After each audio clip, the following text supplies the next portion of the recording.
Hi, I'm Julie Rosvall. I am officially today Ink Paper Press, printmaking studio and supplies. I also am Craft Nova Scotia by day, program director. I also am a printmaker and textile artist myself when I have time. And so the reason why we're doing this today is because as Ink Paper Press, I'm a sponsor of Print Day in May, which is May 1st, the day that this particular video is going to be up online. And I thought it would be really great to be able to feature some Nova Scotia printmaking talent on this particular day, and also some printmaking that is actually being shown here in the province of Nova Scotia. At the Mary E. Black Gallery in the Centre for Craft in Halifax is Continuous, which is a show by Monique Martin, a large-scale installation of her work that is basically beehives. It's amazing. I walked through it last week. Unfortunately, nobody else is going to get to walk through it because the health protocols at this point, with the case numbers rising of COVID-19 here in Nova Scotia, we aren't able to have visitors at that particular gallery or any gallery in the province at this point. So I thought it would be great to be able to share Monique's work online for International Print Day in May, and to share that conversation with another Nova Scotia printmaker. So I invited Maria Doering, who is a printmaker here in Dartmouth, Nova Scotia, who does, I feel like her work and Monique's are running sort of in parallel. They both do large scale work. They both are very labor intensive work. They do a lot of installations. They are both prolific. They've got great use of color. They are both things that I saw when I was sort of looking at Monique's, because I don't know Monique very well. I just met her via the internet. When I'm watching the videos about her installation pieces, she talks about how when people are born, they're basically a blank slate, and they sort of build up over time to who they are, and the change in their personalities. And Maria's work is very much about the inner body because of her own body. She creates these works that talk about sort of what maybe a personality trait might look like, or how the outside world impacts on her inner self. And I think that there's just a lot of different things that make these two printmakers, I think they'll be an interesting pair to put together. I'd be a little terrified to actually put them in the room together and let them work together, because they may take over the world, and that would, well, it would be amazing, but I think it would be a little scary too. So we're gonna start off. I'm going to get them to introduce themselves, and we're gonna start with Maria first. And so I'll get you to take it away, Maria.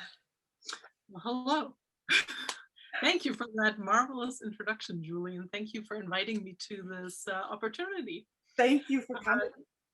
So I'm Maria Doering. I'm a multidisciplinary artist and printmaker, and I was born in Germany and now live in Nova Scotia, and have been here for 10 years almost. And I am a new first-time mom to now a 1-year-old. So excuse me when I'm a little bit fuzzy in the brain. The sleep deprivation just is never ending. Yeah, so I've been very passionate about art making since I was 15, really, and I have for most of my life made work in relation to my body, or especially the female body in general, but then trying to bring it out and generalize it into a perspective that is really universal, sort of universal. So having allergies and asthma that have really hampered me along the way a lot. I've gone through stages where I had to really come to terms with what my body is and how my body and mind and body and soul sort of, how they're all one and the same. And in that process, I've created multiple large bodies of work. The more recent one being Cells, Souls, and Personalities. And as Julie sort of talked about it briefly, Cells, Souls, and Personalities is really about what would it look like if we could see a personality trait or an emotion that we have under the microscope in cellular form. So the piece that's up right now is the newest embroidery work. It's a lino cut, 36-inch lino cut, printed on fabric and then hand embroidered. Took a year to finish. And just stretched and framed, so I don't even have a title yet for this one. But I've also, in the last couple of years, experimented with having these large and also very, very small matrices and reconfiguring them, and not just printing them as an edition, but also printing them in really large scale as like these one-off assemblages, which would take like 4 days to pull a single print.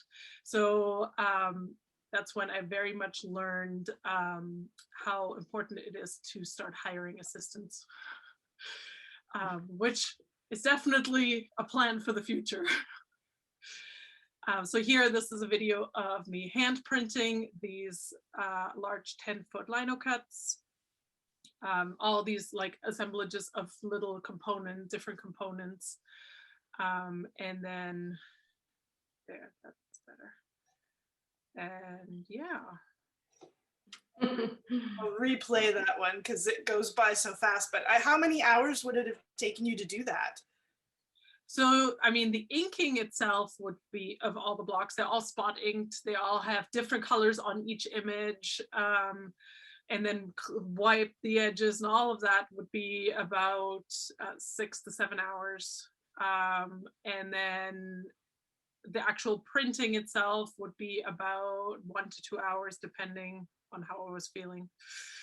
And then you pull it and realize there's one like shift or mistake and you have to do it all over again. So there's the pulling, and this was just the pulling itself. I needed somebody else there, which is definitely something I didn't plan for initially. So yeah. In this one, you have your husband Scott, who is like, he's your business manager and studio assistant when necessary. So luckily he was there. Yeah, when I'm lucky enough that he travels with me. This specific piece was pulled at the St. John Art Center in St. John, New Brunswick a couple of years ago. And I love that. I love that. Because in my own studio, I at this point don't have the space to work that large. So yeah, and I think that's really why, like, if you look at, if I could bring these photos back up, of so there's that is that the piece that we just saw you pull? No, I don't think so, but it's one of the ones that were one like that. Yeah. So this is you in my space, in the lower level of my space, our garage space, because we have the room here. So it's been really great to have. I missed having you come with COVID and baby and all the other stuff. You haven't been here in a long time, but getting to have you here, along with the vintage Land Rovers, taking over. And I love the fact that we get to keep all the proofs that you leave behind. The newsprint proofs are hanging in the stairwell of my on the way up to my studio. So it's pretty pretty great. So I'm going to move on to you, Monique, and I am going to share my screen again and share. We're just going to play continuous, in a loop as you talk. Okay. And tell us about yourself and your body of work and who you are and what you do. Okay, sure. I'm from Saskatoon and grew up here. The overlying concept in my work, or what drives all of my work, is the idea that every decision we make is like tossing a little pebble in a pond, and it creates those ripples, and those ripples reach out and reverberate back and cross over each other. And so each decision we make is very important. So I try to find concepts, I'm drawn to concepts like continuous, the plight of the bee, or like my current exhibition, Context is Everything, that is thousands of paper dandelions that are silk screened and lino cut. It's about mental health and how all of our interactions change how other people feel about themselves. So I'm drawn to making a lot of times installation art, I think, because of the impact of it. It takes people a second to kind of grasp, why would this person make something this large? She must be trying to say something. Very similar to making gigantic human cells. It makes people stop and go, what? Even sometimes, not even sometimes how big I make it, but how many I make of them. Mm-hmm. So like my installation of dandelions, it just takes over an entire gallery, right? Mm-hmm. So it has that impact through numbers or through size. And I'm currently working on one about with butterflies, about transformation, and how life is constantly hanging there as a question mark. Even non-pandemic time, we don't know what's happening next. We don't know where we're going health-wise, career-wise, family-wise. Everything, life is a big question mark that just hangs there. And we have to accept that not knowing, just like the butterfly doesn't know what's happening next, you know, it's hanging out being a butterfly, and all of a sudden, whoa, I'm changing.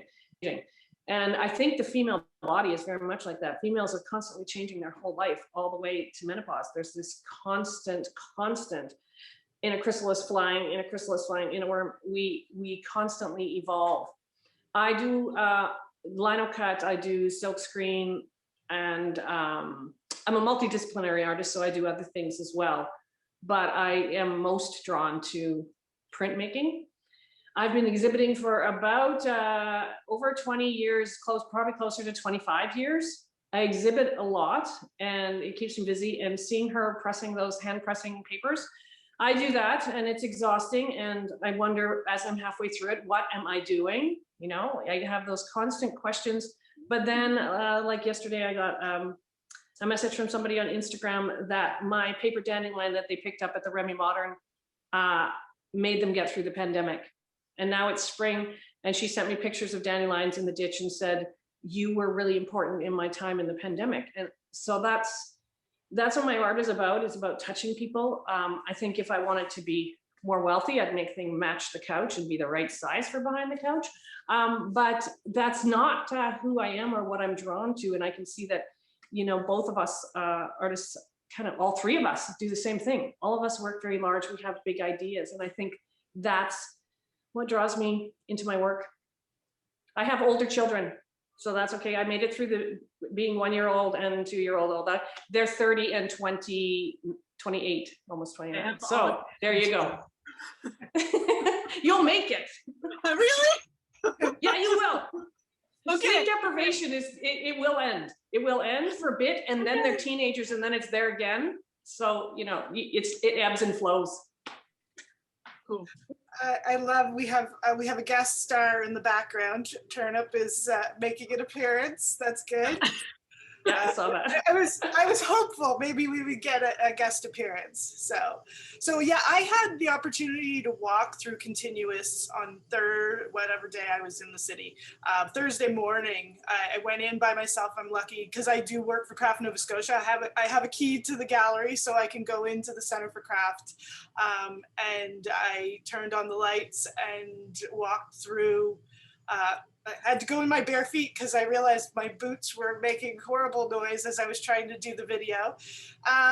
So getting to walk through that with that, like having the sound of the buzzing and the way the light, it's so golden in there with the lights on the large scale lino cuts. I know, Maria, you didn't get a chance to go. You were supposed to go on Saturday, but you didn't get to go because the exhibition unfortunately is behind locked doors now with the new restrictions in Halifax. But I'm glad I got in to take this video so that people will get a chance to experience it to a certain extent. So how long did it take you to do this, Monique? Well, myself, I do a lot of research before I start anything. And actually the exhibition was inspired by a residency I did at Disneyland Paris. And they gave me, the place they gave me to live was right near an apiary because they try to be very environmental and use the honey from the apiary in their hotels at Disneyland. So I walked by it every day and then became just intrigued by the whole concept, and then did about a year and a half or more of just research. A lot of my work is based on research. I know everything about bees. I know most everything about dandelions. And that research may not directly show up in the artwork, but I think it feeds the base of it, if that makes sense. And so then it took about 2 years to print it. I did have a volunteer studio assistant at the time. I teach at a fine arts school, and some of the students are really keen on seeing how a real live artist works, and they discover it's actually quite boring a lot of times. But she came and helped print 35,000 hexagons that have 3 or 4 layers of color. And then the bees have anywhere from 5 to 12 colors, depending on which bee it is. And so she was really, really helpful and very key in making it happen. So even like the video, moving the large papers is just a task in itself. Yeah, I've definitely seen that with Maria working here, you know, having an extra set of hands when you're working at such a scale. And I experienced it recently with the large shawls that I just completed. I ended up having Bonnie Baker come and help me because I just couldn't do it by myself. And they were only 66 inches long, and these are, you know, considerably larger. Where do you put them? I mean, I don't even, I'll be posting a picture of a studio tour that you did at some point in the next, you know, during the first week of May. But so people will get to see your studio when I post that video on Ink Paper Press. But like storing that amount of work, and I know Maria, you must run into the same problem. Like, where do you put it all when it's not being exhibited? I don't even, you know, how do you deal with that? Who wants to go first? I can go. I have a pretty good system. I use gigantic Rubbermaid totes, the really, really big ones. And I have these tubes from Uline that are clear, and they have little capped ends. And so I can roll everything pretty well. Before COVID happened, I had this great schedule that neither exhibition was here at the same time. So the dandelions were gone or the bees were gone. Life is perfect. Okay, the schedule got completely messed up. So actually yesterday, my husband and I were cleaning storage and trying to rearrange things so that when they're both back in the next little bit, I'm okay with it. Because for me, when the studio storage is too full, I feel like I can't create. I feel like, oh my gosh, I have to add something more to that space. I use a lot of piling tubes that they use for building buildings. Okay, yes, yes. They're really big round. Yep. Yeah, because then the paper is not wound really tight. So I have an exhibition or a piece right now in an exhibition that's 30 feet long, 5 layers of vellum, and they're 65 inches tall, 24 wide. And I think there's 28 of them or 30 of them, and they roll all on one big tube. So I put them on one big tube, and then I have another big tube around it. And when I pull it out, they lay flat very quickly. Whereas when you roll something really tight in a small tube, there's that whole curl thing that happens. Yeah. So then they're all stored in one tube as well. So I just send one tube on the truck and there I go. Yeah. Yeah. But piling tubes are great. They're indestructible. Yeah. What about you, Maria? How are you dealing with the story? Because I mean, you create a lot of work. So, you know, obviously some of it goes off for exhibition, some of it goes off for sale, but there's still a certain amount that you are dealing with, you know, how do you keep it? I mean, definitely the time when a show has to be framed is about the worst, because of course we all hope it all sells all the time, but it doesn't always, and sometimes it needs to travel, and then the packaging, and then what if there's a time between packaging the show and the next time it's shown, and you have to hold on to the packaging on top of the packaging. It's pretty out of control, but I do the best I can to custom build my own boxes for framed work that then live with the artwork, like they're together. And I've had a lot of trouble over time with galleries throwing those custom build boxes out. So I like label and label and label. It's a pretty insane, but in the hope that once I build the box once, I never have to build the box again. Yeah. And there's definitely, for large work, as much as I can, I try to work on Japanese or Eastern papers, which are much easier to roll, similar, I'm sure, to the bee pieces.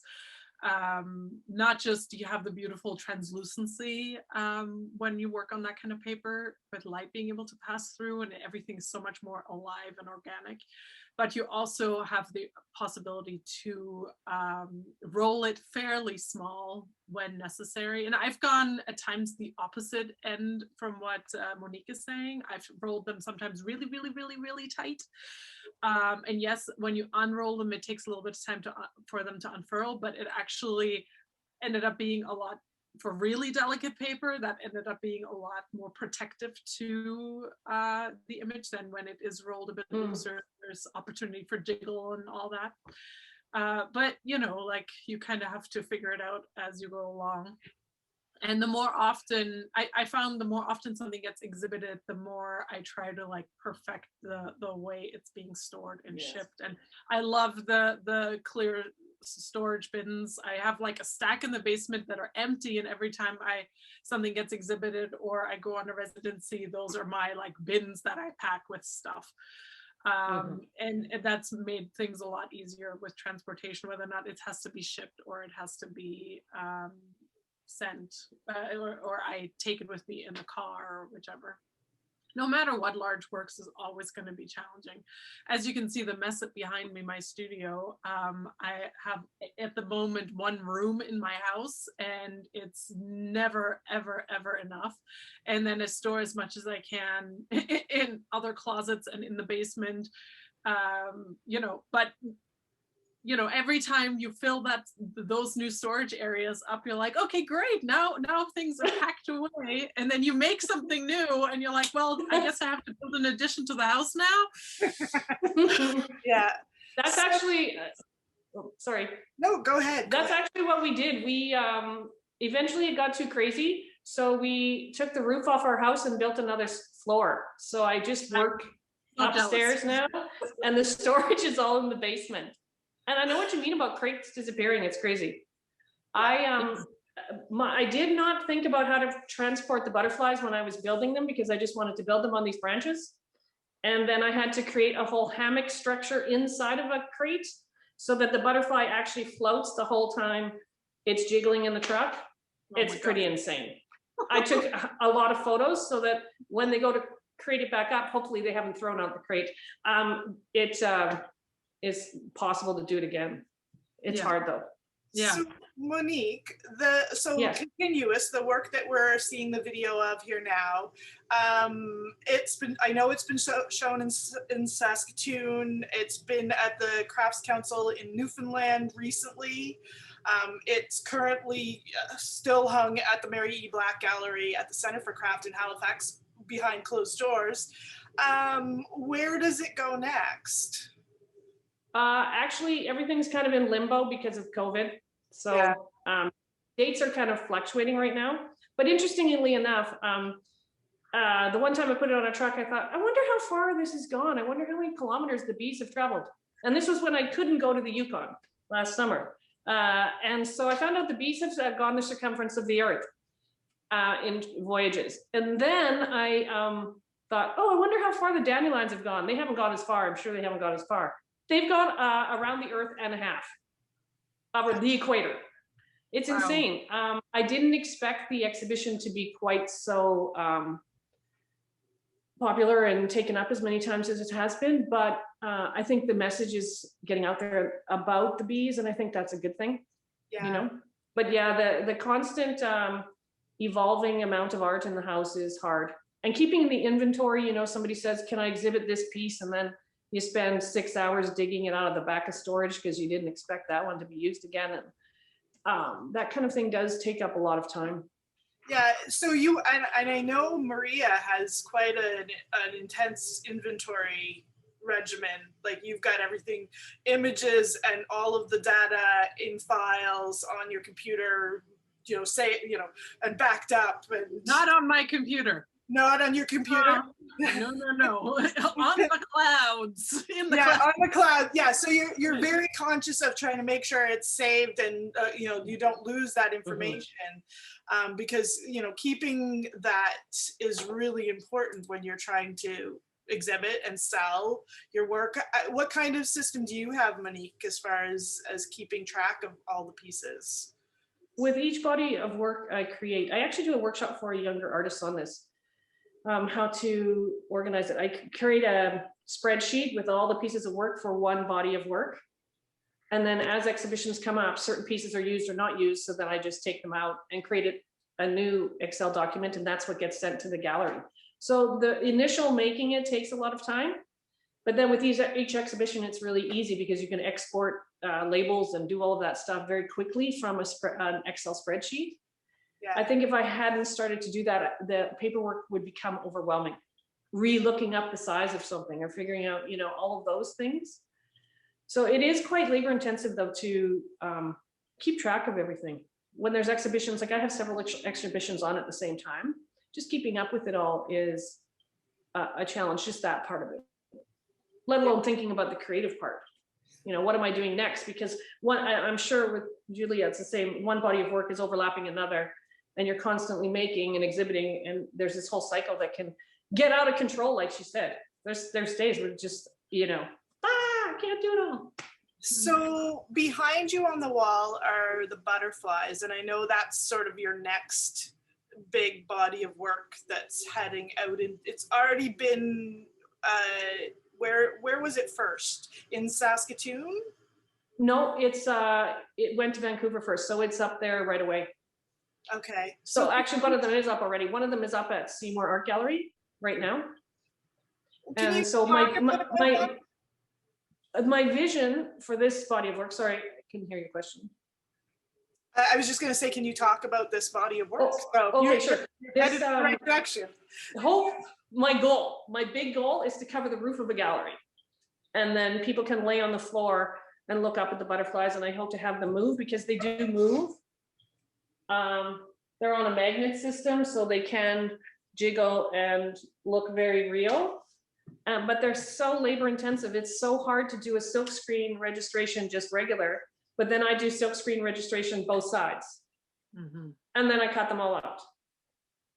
So it's insane. I have 2,000 monarchs right now, and I'm working on 2,500 painted ladies. I have a girlfriend that helps me cut out some of them, so she's kind of like a studio assistant.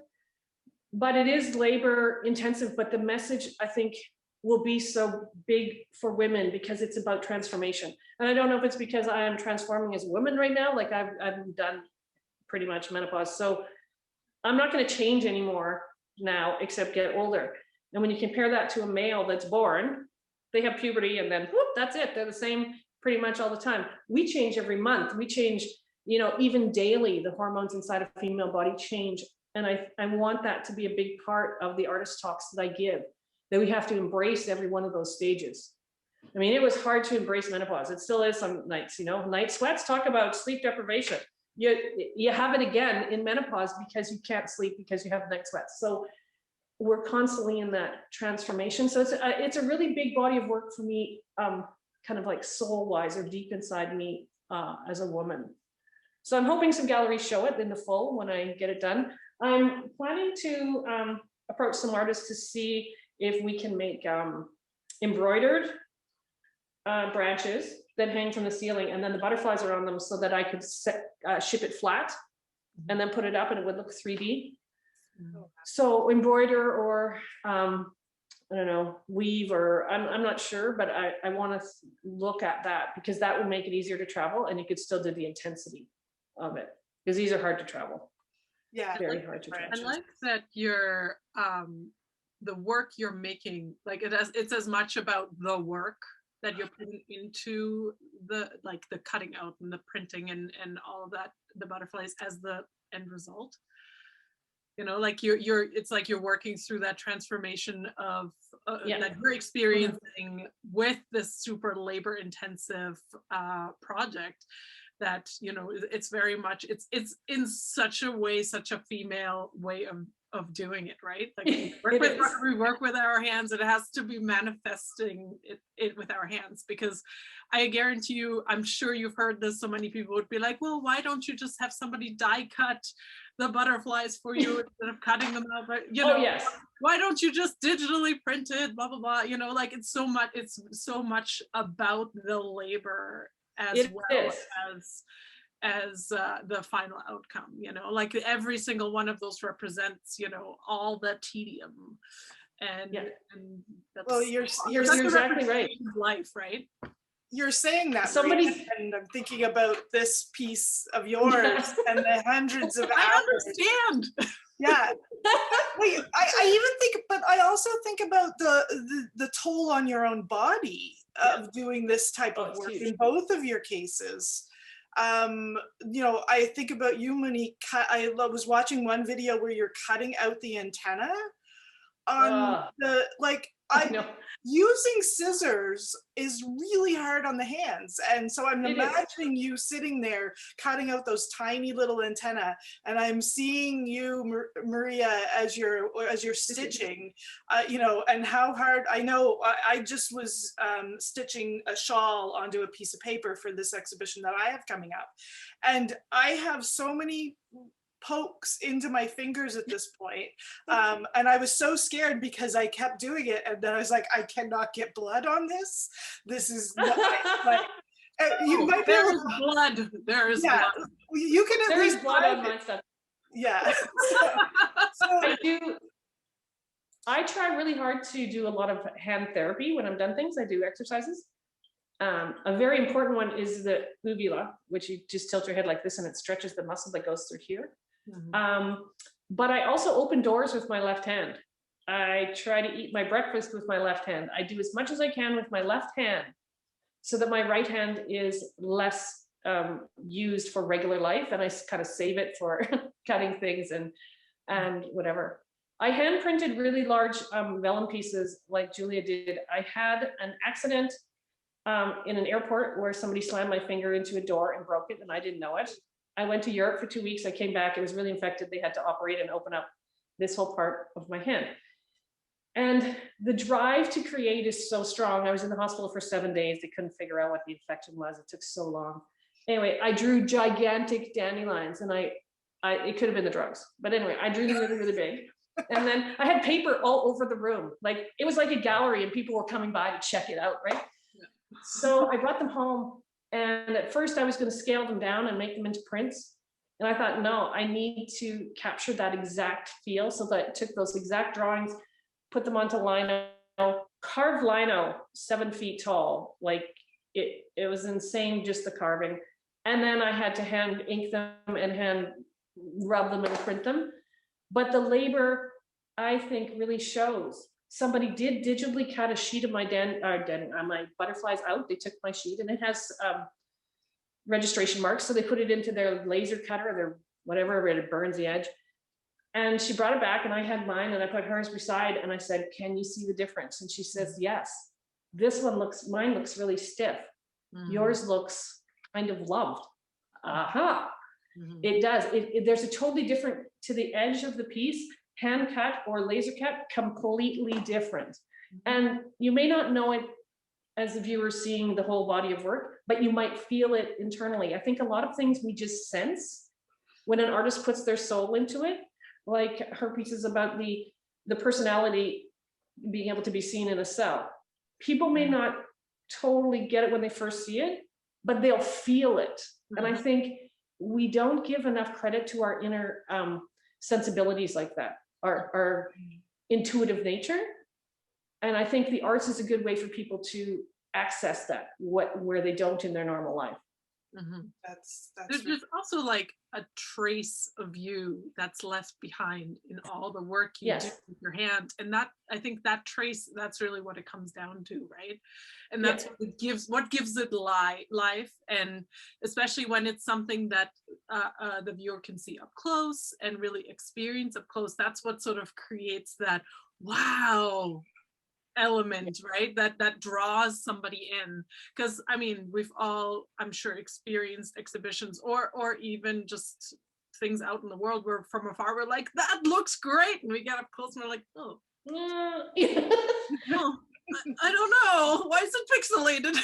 You know? Exactly. And each of my dandelion petals, each of the petals of my dandelion has a little yellow line inked on it. And you know, many times my husband said, why do you stop with the yellow line? No, because I did some without the yellow line, and the petal doesn't have that look, that it's got a dent in it. I create that through silk screening those lines. And it's that attention to detail, I think, that causes some of that wow for people that's far away and when they get close up. Yeah. You know? So, and all of these things we have to think about, like your spot printing your cells. That's a labor intensive thing. And that little bit of color in that little spot, somebody might not notice, but as a whole, it makes a difference. Absolutely. Yeah. Yeah. So we're going to sort of start to wrap up here. I'm going to ask you, Maria, what's happening now with your, I know that you have been on a leave because you had a son a little over a year ago, who I'm very frustrated that I'm in my late 40s. I never had children. For whatever reason, all my friends when I was younger were older and had older children, and then later in life my friends are more my age and didn't have children. I don't know, so I never had babies in my life as an adult, and then 2 of my friends have babies last year, and I don't get to like hang out with them or hold them or do anything. It's very frustrating. But you've been very busy with that, obviously, but I've seen you trying to get into the studio. Yes. I know it's, you know, it'll take time, but do you have things that you're excited to work on at this point? I'm actually in the process of applying to a couple of grants for the fall, in the hope that I'll be able to do a pretty extensive project on motherhood and identity, and sort of and really early first-time motherhood in the age of COVID, when nothing is as one expects. And, it's all very traumatizing. I'm hoping to be able, I'm applying for a couple of grants there's two projects, a smaller project that it's 365 small studies, painted studies of like these glimpses of early motherhood and anything, basically all about the last year. And the other body of work we're applying for is coming out of those 365 glimpses. I'm hoping to do 10 22 by 30 inch lino cuts, multicolored lino cuts. So I'm applying for the funding for the materials and everything for that fairly extensive and expensive project. So we'll see. We'll see. And hopefully at some point, because I know you've taught a few workshops using MySpace over the years, hopefully we'll be able to get back to that eventually and have you come to the Gaspereau Valley and do mini residencies and do workshops and things like that. So we're just now starting to get to the point where I get in the studio a little bit more. We just started him in daycare once or twice a week. The grandparents are moving here. There's a few sort of glimmers of hope for my art practice. But it's very much the last year felt like 20 years in the desert. But hopefully things are looking up. Excellent. And Monique, so you have continuous, which technically closes May 9th at the Mary Black Gallery in Halifax at the Center for Craft. I'll continue to share this week, this first week of May, through Ink Paper Press. I'm going to be sharing some videos that you've shared with me about your practice, about that body of work, and the newer one, which the butterfly one. What was the name of that particular body of work? It's called Annus Mirabilis, which is a Latin word for a notable year. Annus Mirabilis, and it's all small letters. I can send it to you. Yeah. My dandelions leave Vancouver on June 6th, and they open in Ottawa on June 15th. And then they leave Ottawa August 31st, and they go to 2 places. They're going to split up. The plan is to go to North Bay and then also to Portage la Prairie in Manitoba. And then after that, they're booked somewhere else. So they just keep going for a bit. There's not much time in between each one, so it becomes a bit complicated. But I do, it's interesting to have met you virtually, Julia, because I do envision later in life, I think there should be an exhibition where there's a woman, you know, just out of university, not married, no children, one who's married, no children, one who's just had a child, and all of these women talk about transformation through their work, and somehow the exhibition is curated to show that constant transformation of women. It's just a long range kind of goal of mine to see that through women's eyes. Because I've been where you are, but I mean, each of us have a different experience. We can never explain to someone else our, you know, sleep deprivation or our need to be in the studio and we can't be, or any of those things. It's impossible to explain, but art can touch other people that are going through that. Yeah, absolutely. So I think we'll call her now. Okay. Thank you so much to both of you for having this conversation. This is my first foray into doing something for Ink Paper Press, printmaking studio and supplies. And the reason why I started Ink Paper Press is because I love my work with Craft Nova Scotia. I love my printmaking practice and designs. But one thing I've realized over the years is that when I get in the studio, I have a very short window of time. Like it's very short, like 2 weeks here, a week there, and not having access to printmaking supplies is a bit of a problem. So Ink Paper Press sort of came about because of that concern here in Nova Scotia, particularly rural areas of Nova Scotia. So one of my goals is really to focus and share the work. So if you look at Ink Paper Press over the past few months since I started it, I share every week printmakers from the province. So on Fridays I'll do Flat File Friday, and for the first several weeks I would literally open up my flat file of prints from other people and just take a picture of what the next thing at the bottom of the pile. And this month I've been sharing the Mahone Bay Printmakers and Ottawa Gatineau Printmakers Connective, I think they're called, have a show at the Lunenburg Art Gallery. Eva Macaulay has a printmaking show at Lucky Rabbit. Janelle Warmington has a printmaking show at ARCAC. So there's all these people who are doing incredible print work. Bonnie Baker and Bob Painstock are doing workshops, and I really want to share their work. So every month I'll have different ways to do that. For print day in May, on May 1st, which is when people will see this video, I'll be sharing the work of Monique Martin, Continuous, and this conversation that we had with her and Maria Doering, a local printmaker, and other videos that she's provided about her body of work. But through the month of May, more printmakers from Nova Scotia, as much as possible. I hope to do tours of the different printmaking studios like Elephant Grass and Yark, and the Mahone Bay Printmakers do a Zoom with a member from each of those places and see what they're up to. So I'm gonna just see how it goes. This is just a side project at this point, but I love talking to people, and I figured it was time. I'm not getting any younger. I need to do things that excite me and are interesting. So if I can share the work of printmakers in the province, that's a good thing.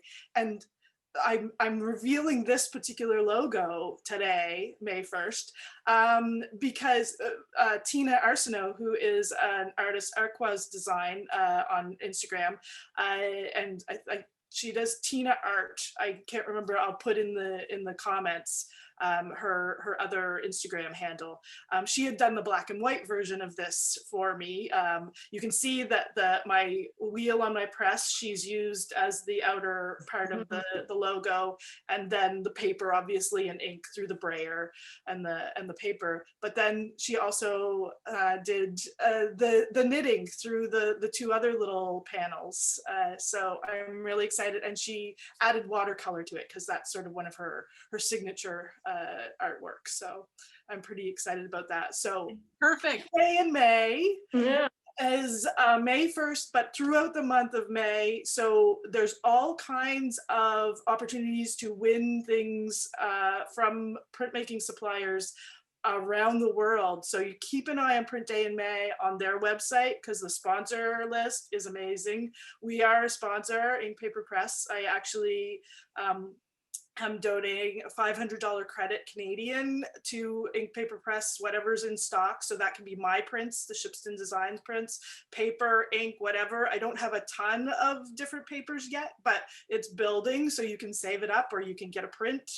And so keep an eye on it. It's Ink Paper Press PD 2021 is the hashtag that you have to, if you're a printmaker, hashtag your prints. And if you're not a printmaker, make sure you share the work of a printmaker that you love. So thank you, Monique Martin. And thank you for sharing your work at the Mary E. Black Gallery here in Nova Scotia, so that I got a chance to walk through and others will get to see the video now that it's unfortunately closed a little early. And thank you, Maria Doering, for being our Nova Scotia representative on this conversation. And we'll end it there. Thank you so much. Okay, thanks.